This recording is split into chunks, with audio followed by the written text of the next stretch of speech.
je veux vivre près de toi, Seigneur. Oui, je vais marcher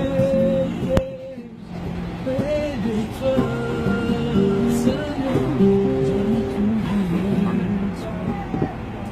Bonsoir, bonsoir, messieurs, dames. Pardonnez-moi de vous importuner. J'espère que vous avez passé une excellente journée. Je ne serai pas long. Aujourd'hui, c'est peut-être un jour banal pour toi. Tu rentres après le travail. Tu rentres voir ta femme, ton mari, tes parents, tes frères et sœurs.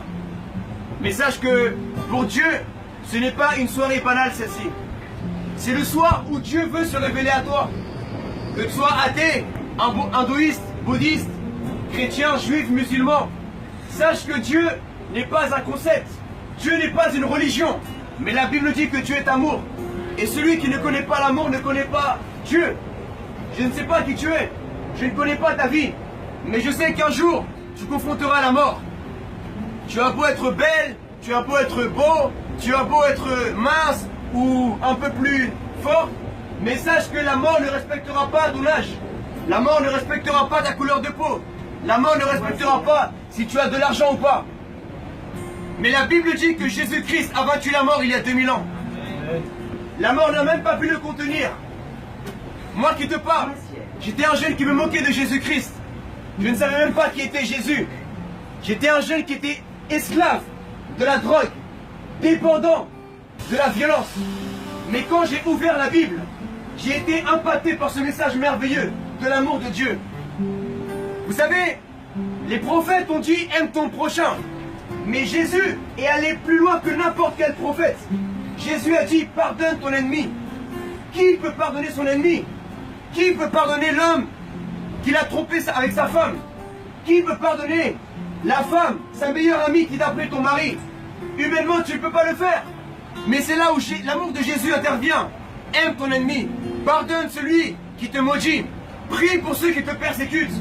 Et voici le message que j'ai pour toi ce soir. Tu me diras, mais ce n'est pas le lieu, monsieur, de prêcher la parole de Dieu. J'aimerais te dire que Dieu veut te parler. Et que Dieu n'habite pas dans les églises. Dieu n'habite pas dans les mosquées. Dieu n'habite pas dans les synagogues. Dieu veut habiter dans ton cœur aujourd'hui. Voilà pourquoi la Bible dit que Dieu créa les cieux et la terre en 6 jours. Mais on ne dit pas que Dieu s'est reposé au 6e jour. On dit que Dieu s'est reposé au 7e jour, après avoir créé l'homme. Ça veut dire que lorsque Dieu a créé les animaux, la terre, les étoiles, il n'a pas trouvé un endroit pour se reposer. Mais lorsqu'il a créé l'être humain, il s'est reposé dans le cœur de Adam. Et aujourd'hui, Dieu aimerait se reposer dans ton cœur, mon frère. Tu as ouvert ton cœur à ta copine, tu as ouvert ton cœur à ton copain, mais es-tu prêt ce soir à ouvrir ton cœur à Jésus-Christ? Jésus, c'est pour les Arabes. Jésus, c'est pour les Noirs, les Chinois, tous les peuples de la terre, mesdames et messieurs. Je vous prêche ce soir, non pas une religion, mais je vous parle du Dieu d'Israël. Je ne suis pas juif, je suis colombien. Mais je vous dis en vérité, le véritable Dieu est le Dieu d'Israël. Nous étions païens autrefois. Nous, les Latinos, les Arabes, les Noirs, les Blancs. Il y avait les druides en France, les Celtes. Certains adoraient la lune dans notre peuple, adoraient le soleil, la terre, les animaux. Mais Dieu s'est tourné vers nous à travers Jésus-Christ, son Messie. En hébreu, Jésus veut dire Yahshua. Le nom de Dieu en hébreu, c'est Yahweh.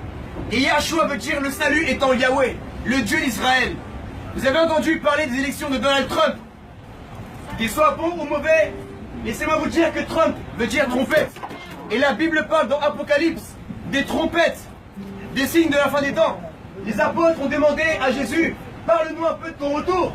Jésus a dit, il ne restera pas une pierre sur une autre pierre. Il y aura des faux prophètes. Il y aura des maladies dans le monde. Il y aura des guerres, des tremblements de terre. Mais n'ayez crainte, toutes ces choses-là doivent arriver. Amen. Alors ce soir, repens-toi de ton péché. Demande pardon à Dieu et tu auras la vie éternelle, mon frère, à travers Jésus-Christ. Ouvre la Bible et passe une excellente soirée. Sois béni.